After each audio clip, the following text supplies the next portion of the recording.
Vamos abrir a Bíblia em Êxodo, capítulo 20. Livro de Êxodo, capítulo 20. Qual livro da Bíblia você está lendo atualmente? É uma boa pergunta, né? Se fazer para o crente. Qual livro da Bíblia você está lendo atualmente? Porque muitos poderiam responder assim: nenhum. A verdade é que isso tem acontecido na vida de muitos. E ficar dando bicadas na Bíblia não é o certo, né? Ficar só pegando ali, um aqui, outro ali. Não, tem que ler a Bíblia, ler os livros da Bíblia. Então nós estamos em Êxodo capítulo 20. E nós temos meditado no que Deus deseja para você na sua vida, né? O que Deus deseja para a sua vida, como Ele quer que você haja. E nós temos meditado nos 10 mandamentos, que são 10 vontades de Deus para a nossa vida. Os 10 mandamentos, eles cobrem muito bem, fazem um resumo do que Deus deseja para o seu povo. E os 10 mandamentos não inspiraram. O Senhor Jesus cumpriu a lei, os 10 mandamentos e a lei não nos condenam mais, graças a Deus, mas os mandamentos estão aí para realmente serem obedecidos. E como eu falei semana passada, se você fizer uma entrevista com os irmãos e perguntar qual é o 6º mandamento, qual é o 3º, qual é o 7º, a maioria não vai saber, porque realmente hoje nós estamos vivendo um tempo que as pessoas não estão ligadas mesmo na palavra. Eu falei que nas igrejas antigas os 10 mandamentos eram escritos nas paredes das igrejas. A pessoa entrava, estava lá, os 10 mandamentos escritos. É a vontade do Senhor. Então nós vimos anteriormente que Deus deseja que você se livre de qualquer Deus falso e adore somente a Ele. Nós vimos no primeiro mandamento, no verso 3. Não terás outros deuses diante de mim. Vimos que Deus não quer que a gente crie deuses para nós. No verso 4, ele fala, segundo mandamento, não farás para ti imagem de escultura, e não se dobrarás diante dela. Deus deseja que você reverencie o seu nome. No verso 3, no verso 7, aliás, o 3º mandamento, não tomarás o nome do Senhor teu Deus em vão. É o mandamento do Senhor, reverenciar o nome dele, porque o nome de alguém, principalmente o nome de Deus, o nome de Jesus, se refere a quem ele é, a sua grandeza, a sua glória, seu poder, sua dignidade. Então você não pode falar de Deus de uma maneira zombeteira ou leviana. E vimos também que Deus deseja que a gente descanse e adore. Verso 8, 4º mandamento. Lembra-te do dia do sábado para o santificar. E falei que a gente tem um problema com o sábado, né? Que alguns dizem, poucos, né? Dizem, não, o sábado tem que ser guardado. Outros dizem, não, o sábado virou o domingo. E outros dizem, não, o sábado acabou. E eu fico mais com essa terceira opção, o sábado acabou. Porém, ficou o exemplo do sábado. Nós aprendemos no Novo Testamento que o Senhor Jesus ressuscitou no domingo. Na segunda vez que ele visitou o seu povo, era domingo. Isso não é coincidência. Primeiro dia da semana, Jesus ressuscita. Segunda vez que Jesus encontra os discípulos, primeiro dia da semana, domingo. E o Pentecostes, adivinha? Domingo, dia do Senhor. E lá em Apocalipse 1, o apóstolo João fala no dia do Senhor. E a explicação mais lógica desse dia do Senhor é o domingo. E em Atos, em Coríntios, tem textos que mostram que a igreja se reunia domingo. E toda a história da igreja, com pouquíssimas exceções, mostram que a igreja se reunia domingo. Então, qual é o equilíbrio, o balanço da situação? O domingo é o dia do Senhor. Não existe mais aquele mandamento do sábado, porque no sábado, se alguém descumprisse o sábado, era morto por apedrejamento. E a Bíblia fala em pelo menos um caso de um homem que estava catando lenha no sábado e Deus ordenou a sua morte. Hoje ninguém é morto por não vir para a igreja domingo, graças a Deus, né? Não teria muitos mortos na igreja, muitos morreriam. Seria apedrejamento toda semana, coisa horrível. Então estamos na graça. Agora, aí chega na graça, né? Eu faço o que eu quero. E os 10 mandamentos é justamente para mostrar que não é assim. Nós somos servos de Cristo, servos da palavra. O dia do Senhor é hoje. O que ensina para a gente? Que a gente deve guardar esse dia, não no sentido de não trabalhar nele, porque tem pessoas que trabalham por escala, mas o quanto for possível, não trabalhe no dia do Senhor e guarde esse dia para se aproximar do Senhor, dobrar o quanto você ora, dobrar o quanto você lê a Bíblia. É o dia do Senhor. Então você vem de manhã, você de tarde tira um cochilo, depois você continua meditando na Bíblia, em oração, à noite você vem de novo, é o dia do Senhor. Mas o que está acontecendo nas igrejas? Agora, se tem culto de manhã, não tem de noite, se tem de noite, não tem de manhã. E até na nossa própria igreja, e em diversas outras igrejas, tem 2 cultos de domingo, mas o pessoal só vai em um. Se eu fui de manhã, não preciso ir de noite. Não vou agora de manhã, porque eu vou de noite. Então está sendo negociado. E o domingo é o dia não meu, nem seu, mas do Senhor. Então, o mandamento do sábado era: você trabalhará 6 dias, no 7º você vai descansar. Nós descansamos e adoramos o Senhor no primeiro dia, e nos outros 6 a gente trabalha. Então, quer dizer, hoje não é dia de desperdiçar o seu tempo. Tem muita gente que fala, né? Não, já fui à igreja de manhã, fui à igreja de noite, então o resto do tempo agora eu faço o que eu quiser, eu vou... Não. Você continua na presença do Senhor. É um dia que deveria ser exclusivo para o Senhor, exceto alguma situação emergente que apareça, ou um ou outro passeio, numas férias, mas uma coisa que eu sempre recomendo: vai passear? Vai, mas procura uma igreja lá. Vai passear no domingo? No final de semana, numa semana, veja lá se tem uma igreja mais próxima e vá adorar a Deus no domingo. Porque nem mesmo passeio deve ser desculpa para não adorarmos o Senhor. Então, resumindo, o dia do Senhor é um dia separado para Deus, de forma mais especial ainda. O pessoal fala assim: mas os outros dias todos. Todos os dias são dias do Senhor, no sentido de que nós devemos estar buscando Ele todos os dias. Lógico, mas o dia do Senhor é especial. E eu vou dizer mais: para aquele que é cristão de verdade, o melhor dia da semana é hoje. Por melhor que seja o seu trabalho, embora eu acho que ninguém vai dizer aqui que o seu trabalho é maravilhoso, mas por melhor que seja o seu trabalho, por melhor que seja o seu dia a dia, o dia do Senhor é aquele que a gente deve aguardar com muita expectativa. Mas a gente vê que não é assim, né, irmão? Se a gente contar aqui agora, eu acho que não tem nem 50. Tem não. E nós temos 80 membros. Então muita gente falta. Aí, à noite vem mais um bocado de pessoal e o outro bocado fica em casa. Isso só demonstra o estado do nosso coração, a não ser que realmente seja uma necessidade. Bom, falei isso nos dias anteriores. Hoje eu quero falar rapidamente, que eu não estou planejando falar detidamente. Eu só quero que você saiba o que Deus deseja para você e que você lembre que existe os 10 mandamentos. Êxodo 20. Você deve estar sempre voltando ali e verificando o que Deus deseja para a sua vida.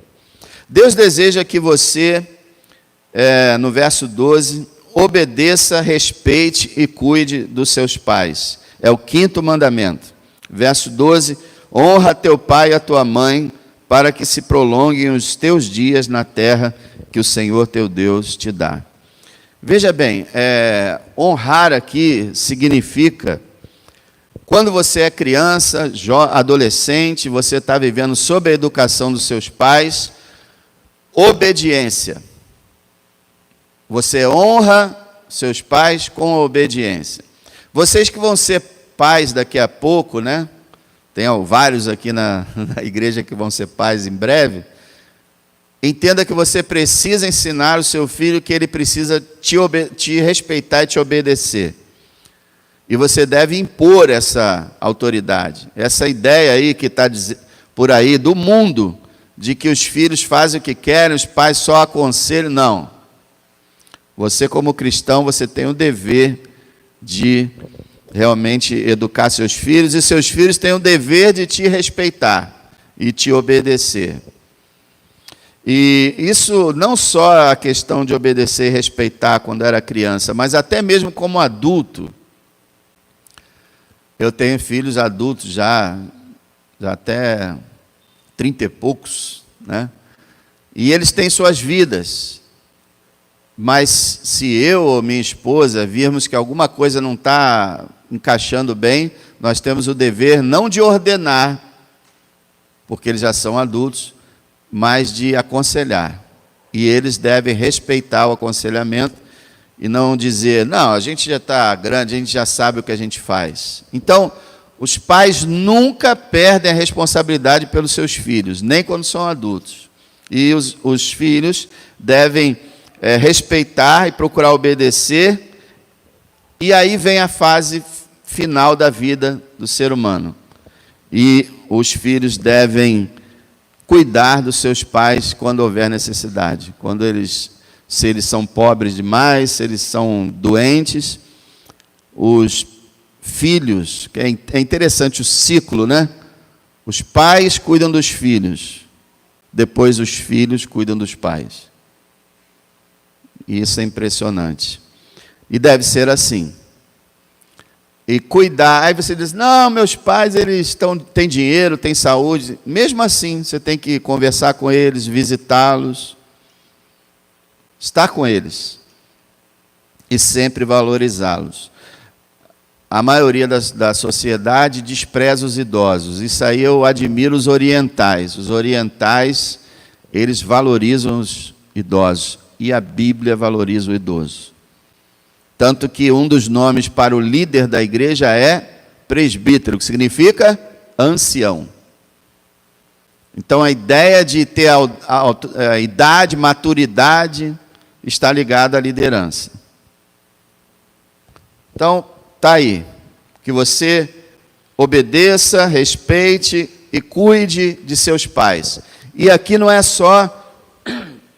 Muitos interpretam que não é só os pais, mas os pais aqui estão representando as autoridades.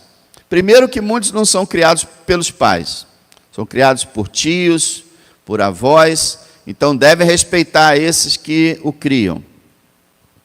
E esse mandamento não estaria falando somente de pais, mas de todas as autoridades. Respeite os professores, os avós, respeite os policiais, as autoridades, os políticos. Inclusive, uma coisa que a gente faz muito, que é errado, segundo a Bíblia, a gente não pode ficar falando mal dos nossos líderes, por pior que eles sejam. Deus os constituiu ali. Deus vai cuidar deles. E a nós não cabe ficar o tempo todo malhando e pichando os nossos líderes. Não é uma coisa boa, segundo a palavra de Deus. Então está aí. Deus deseja que você valorize a vida do seu próximo. Verso 13, 6º mandamento.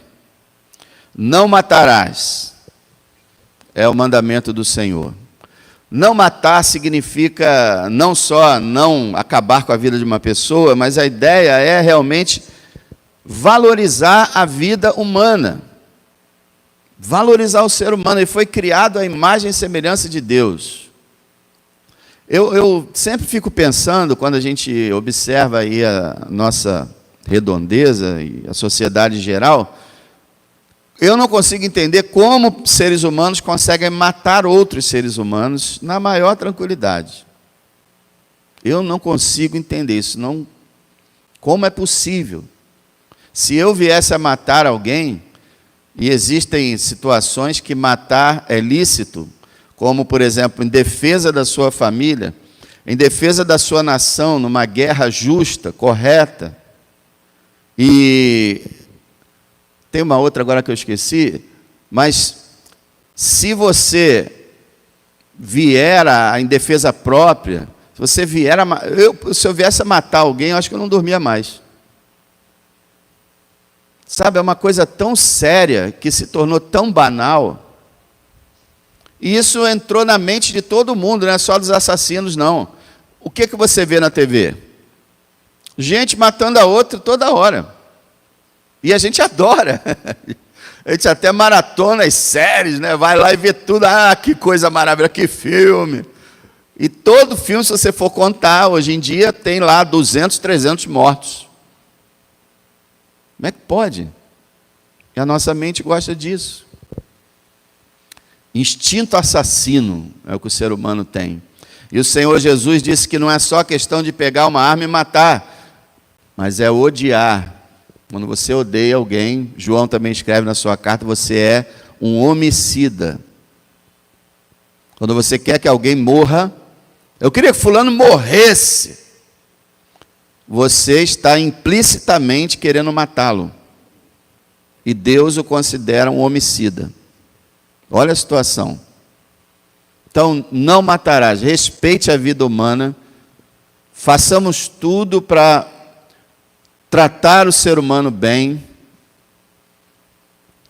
Se toda a sociedade, as autoridades pensassem nesse mandamento, por exemplo, os líderes dessa nação, os juízes, os empresários, não estariam fazendo tudo para matar o povo de fome. Não fariam isso. Então, é esse princípio de desprezo pelo próximo que tem feito com que os assassinatos ocorram, ou pela mão de bandidos, ou pela mão de líderes dos grandes desse mundo. Então, valorize a vida do seu próximo. Se é para não matar, é para nem agredir. Nem agredir. O quanto você puder, não se envolva em brigas. E jamais agrida uma pessoa, a não ser que seja por uma razão muito, muito, muito séria. Para salvar uma família. Para salvar sua própria vida. Como é que Deus deseja que você viva? Ele diz, valorize o seu cônjuge. Verso 14, que é o 7º mandamento, não adulterarás. Puxa vida, esse é um dos mandamentos mais transgredidos na humanidade. Valorize o seu cônjuge. Respeite a santidade do casamento. O casamento é sagrado, foi instituído por Deus. É uma aliança que deve ser inquebrantável, uma aliança definitiva, enquanto durar nossas vidas. O que Deus ajuntou, não separe o homem. Somente a morte deve separar um casamento. O Senhor abriu uma exceção para o caso de adultério, porque o adultério quebra a aliança. Mas mesmo assim, se a vítima ali no adultério perdoar, e o casamento continuará sendo uma bênção. Nunca é bom o divórcio. O Senhor fala em Malaquias 4, que Ele odeia o divórcio. Graças a Deus, eu louvo a Deus que não temos visto divórcios aqui, já falei isso. Nesses anos que eu tenho pastoreado, os casamentos que eu tenho feito, somente um acabou.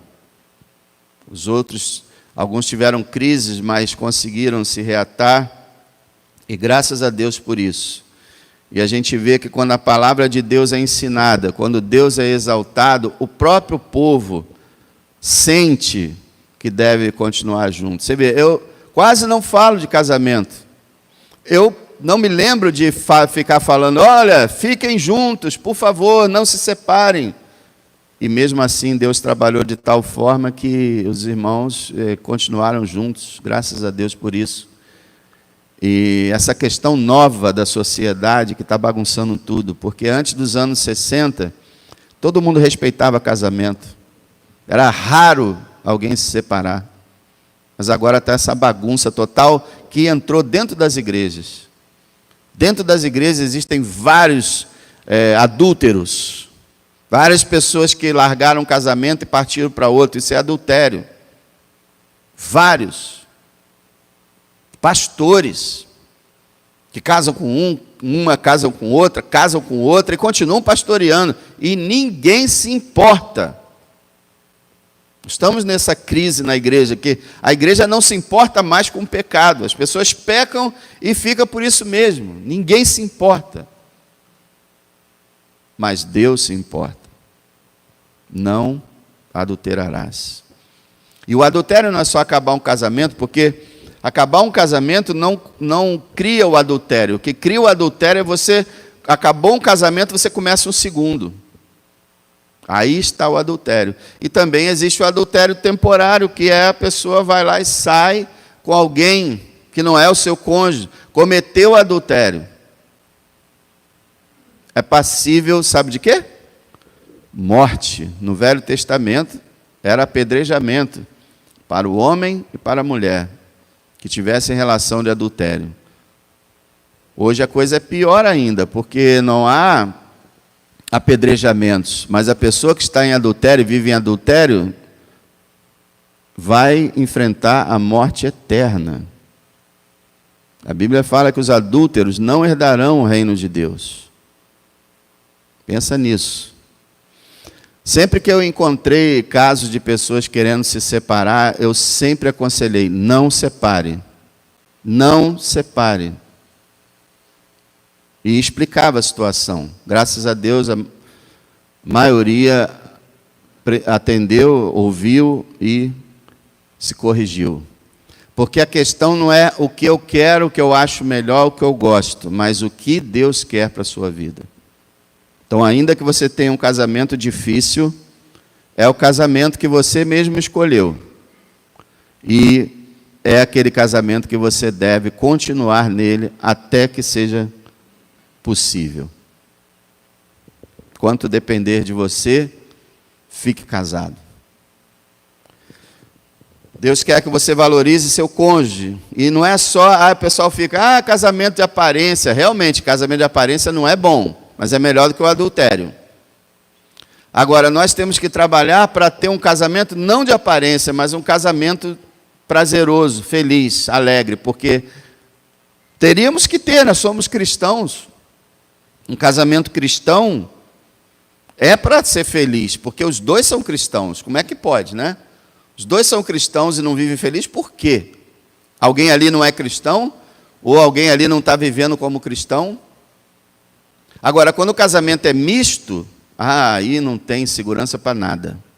Um quer uma coisa, o outro quer outra. Um adora a Deus, o outro adora o diabo. Não tem comunhão. Só tem comunhão física e psicológica, não tem comunhão espiritual. Por isso que eu não celebro casamento misto, de jeito nenhum.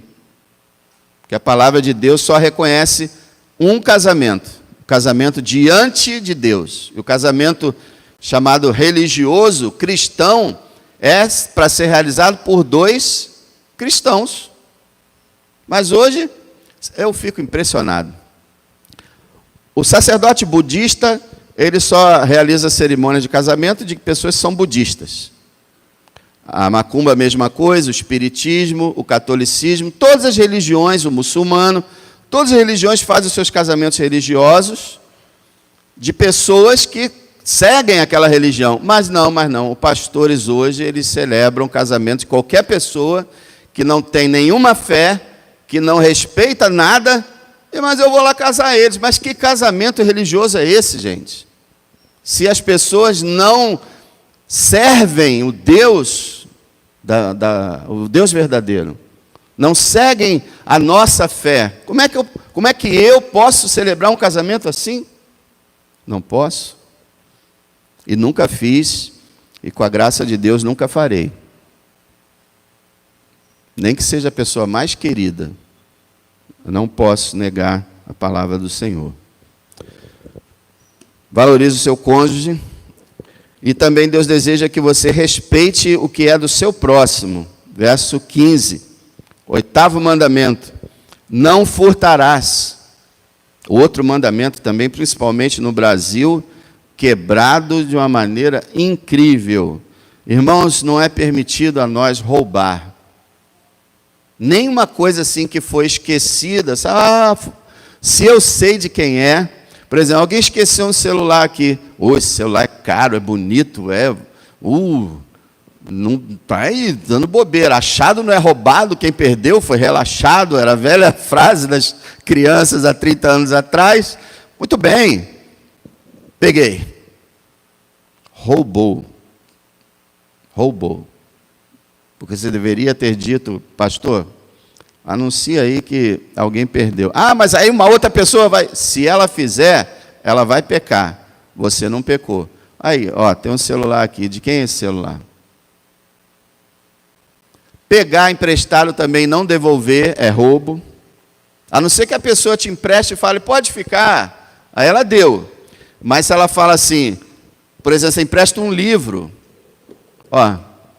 Lê, depois me devolve. Não devolve nunca mais. É roubo. E tem tanta coisa que é roubo. E aí ele vai falar aqui, quando você rouba a dignidade do seu próximo com as suas palavras.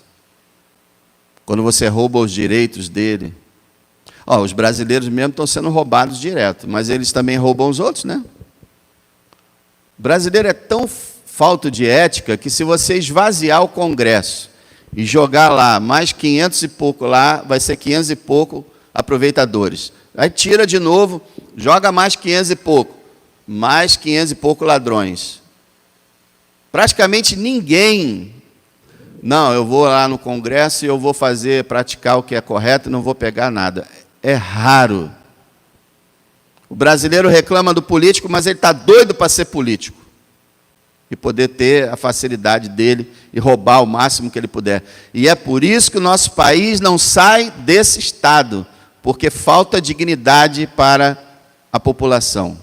O problema não são só os juízes nem os políticos. Porque, por exemplo, um juiz como esse que a gente está enfrentando, esse ditador, se o brasileiro fosse digno, ele já estava deposto há muito tempo. Mas o Congresso não é digno e a população também não é.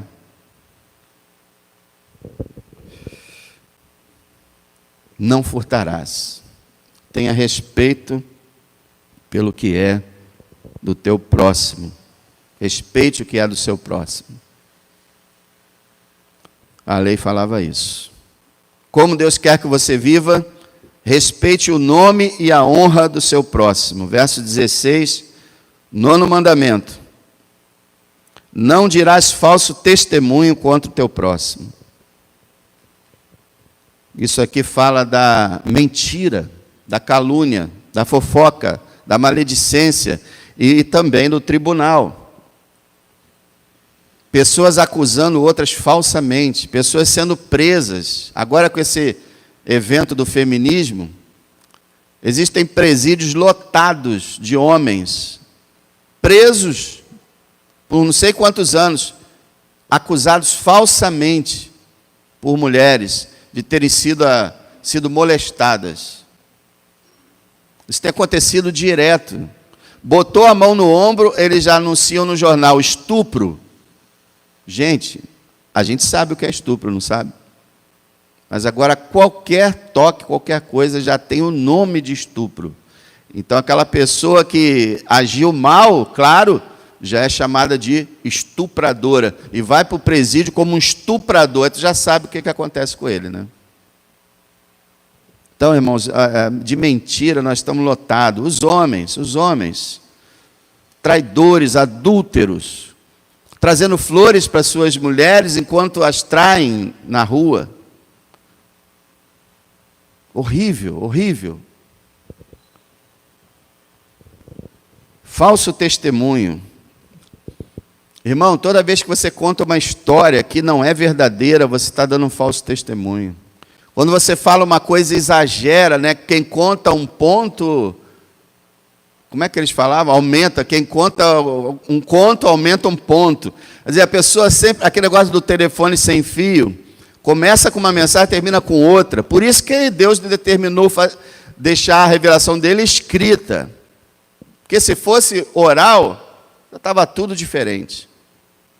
A pessoa vê uma coisa, não, foi assim. Aí o outro, não, foi assim. E vai julgando o próximo. As palavras não devem ser torpes, mas para edificação. Devemos tentar, irmão, é quase impossível, mas Tiago diz, não falem mal uns dos outros. Devemos colocar, como o pessoal dizia, um zíper na boca. Os chineses diziam que Deus nos deu 2 orelhas e uma boca, que é para a gente ouvir o dobro do que a gente fala. E Provérbios nos diz que nas muitas palavras não faltam transgressão. E também diz que o tolo se passa por sábio quando está calado. E quando a gente abre a boca e fala, às vezes a gente atrapalha tudo. É melhor que a gente ficasse em silêncio. É uma coisa incrível. Não dirás falso testemunho contra o teu próximo. Não acuse o teu próximo. Quantos casos aconteceram naquela época bem rígida mesmo da igreja, em que um irmão estava numa lanchonete tomando um copo de guaraná. E ele foi excluído, porque um irmão passou e viu um copo de cerveja. Quantas vezes isso já aconteceu? Quantas pessoas já falei por causa de mulher, mas por causa de várias outras razões, quantas pessoas estão presas hoje, no mundo inteiro, injustamente, por falso testemunho. Eu acho interessante que na Bíblia, a lei de Deus estabelecia que 2 testemunhas apenas podiam condenar alguém. Não podia ser uma, 2. Mas na lei civil não. Uma pessoa viu, você viu? Vi, matou, acabou. Prende, joga lá, mata ele, injeção letal. Mas quem foi que viu? Uma pessoa. É? Será que ela não estava enganada? Será que ela não tinha raiva dessa pessoa? Será que ela não está mentindo? Irmão, a mentira é do diabo. O pai da mentira é o diabo. Então, fale somente a verdade ou cale-se para sempre. E sabe de uma coisa? Na sociedade moderna, a mentira virou... Sabe qual é o nome da mentira agora? Sabe? Lembra qual é? Quando o empregado fala assim, eu dei uma... Qual é o nome? Desculpa. Dei uma desculpa para o meu chefe. Na verdade, eu menti para o meu chefe. Mas você vê como é que Satanás é sujo? Você vê como é que a moral humana cai? Irmão, você não veio na igreja ontem por quê? Porque eu estava doente. Não estava. Estava se divertindo. O problema é da pessoa, o negócio é a mentira. Aí eu dei uma desculpa para o pastor. Não use essa expressão jamais, eu dei uma desculpa. Seja verdadeiro, mesmo que isso custe um prejuízo no seu trabalho, porque o prejuízo maior é ser mentiroso. O mentiroso, diz a Bíblia, vai arder no lago que arde com fogo e enxofre. Aí você diz, peraí, pastor. A Bíblia diz, todo homem seja mentiroso e somente Deus verdadeiro. Sim, é verdade que em essência nenhum ser humano é totalmente verdadeiro. Não é. Uma vez ou outra, assim, a gente acaba mentindo algum detalhe, alguma coisa, a gente acaba não sendo puramente verdadeiro. Mas uma coisa é você não conseguir ser totalmente verdadeiro o tempo todo. A outra coisa é você ser mentiroso. Eu já lidei com pessoas que, rapaz, a pessoa tinha história para tudo. E eu sempre fui muito inocente, eu acreditando nas pessoas, mas daqui a pouco eu comecei a analisar bem e falei, peraí. Você fala de um assunto, a pessoa conta uma história. Fala do outro, conta a história. Fala outro, conta a história. Fala outro, conta a história. Quer dizer, a pessoa está inventando aquilo ali na mesma hora. Tem pessoas que adoram fazer isso. Elas acham emocionante contar histórias criadas por ela mesma.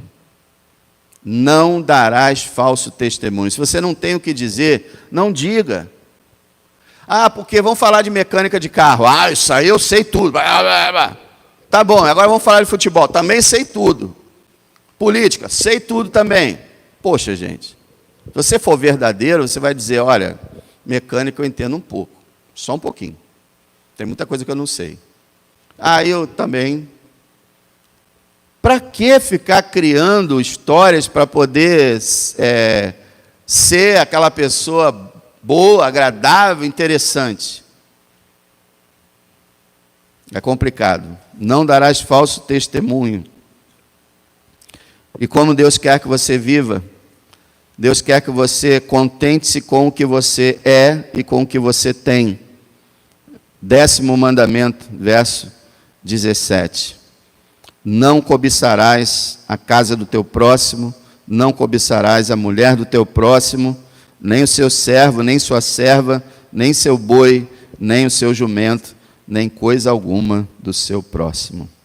Paulo disse que foi esse mandamento que convenceu ele de ser um pecador. Não cobiçar. Gente, a criança já nasce cobiçosa. Você pode dar 50 presentes para ela, porque ela queria 60.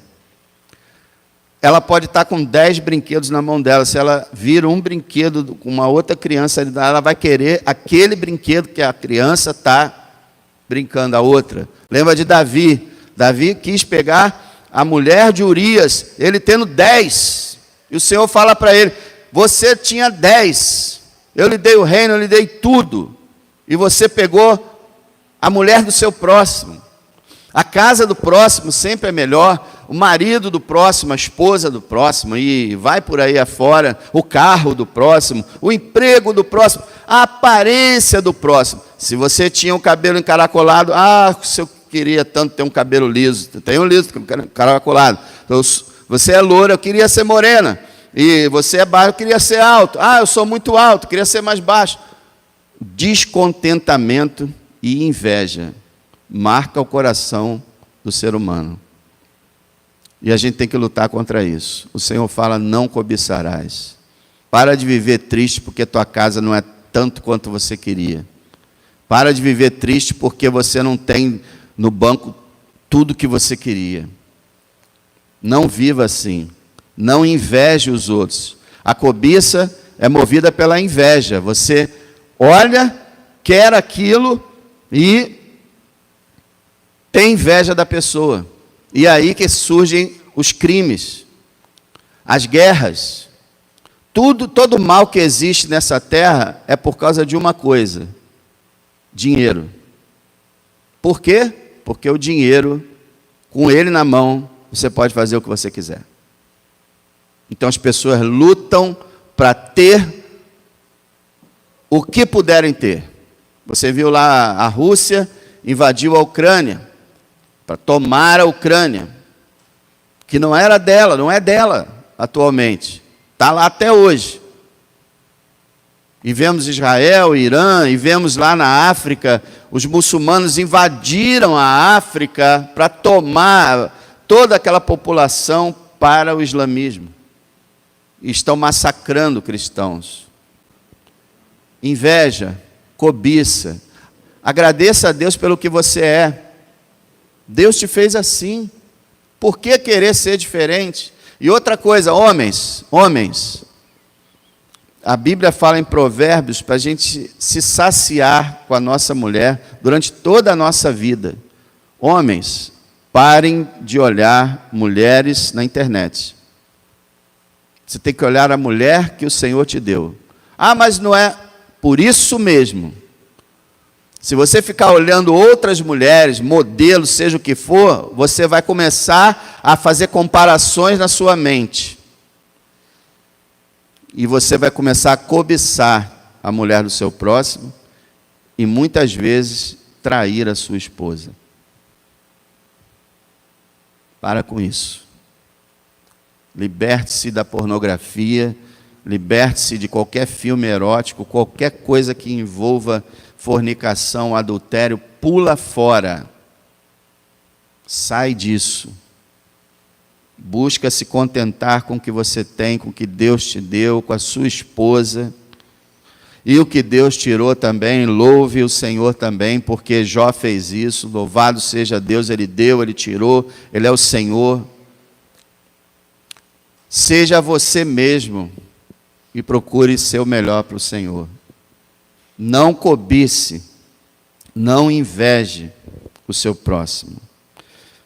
O Senhor resumiu os 10 mandamentos dizendo que de 1 a 4 amarás o Senhor teu Deus, de todo o teu coração, todo o teu entendimento, toda a tua alma. E o 5º ao 10º, amarás o teu próximo como a ti mesmo. E ele diz, desses 2 mandamentos depende toda a lei. E Paulo também fala, ninguém que ama faz mal ao próximo, de sorte que o cumprimento da lei é o amor.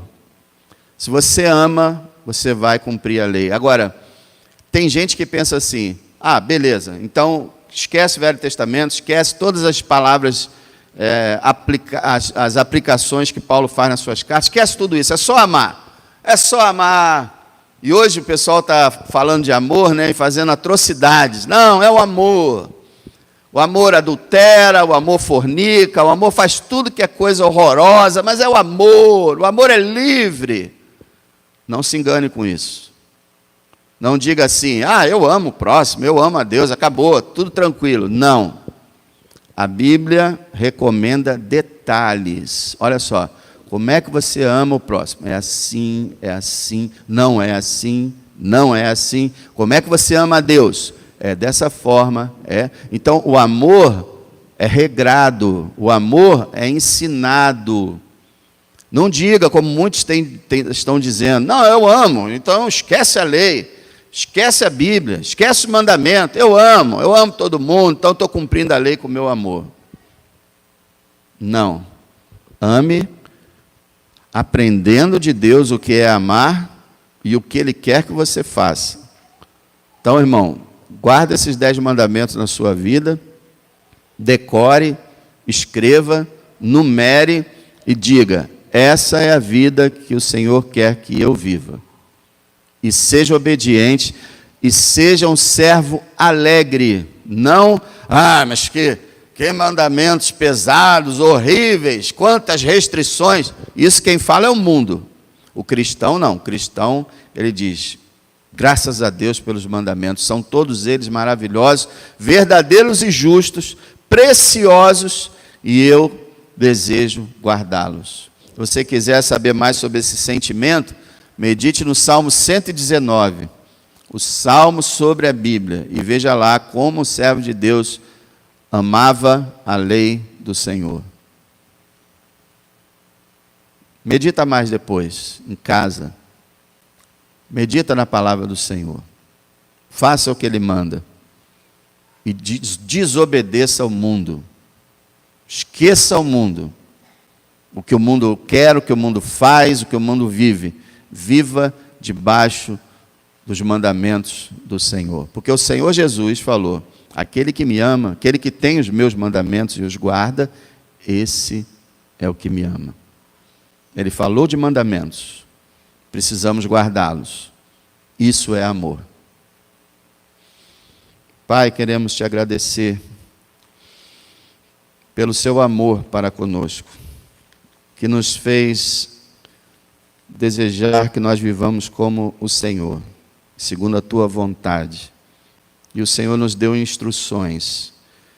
E eu te peço, ó Pai, que tanto eu quanto meus irmãos procuremos obedecer-te em tudo e cada vez mais, para a glória do seu nome. E se desobedecermos, Senhor, alguns mandamentos que na lei era morte, se desobedecermos, Senhor, que possamos confessar e pedir perdão a Ti, e não fazer os mandamentos como se fosse algo inútil. Abençoa, Deus, nossas vidas. Peço, Senhor, também que o Senhor abençoe o irmão Jadir, que eu seja com ele, na enfermidade que ele tem na sua perna, nas dificuldades que ele tem passado. Dê um novo emprego a ele, Senhor, dê saúde a ele, dê a tua paz a ele, em nome de Jesus. Amém.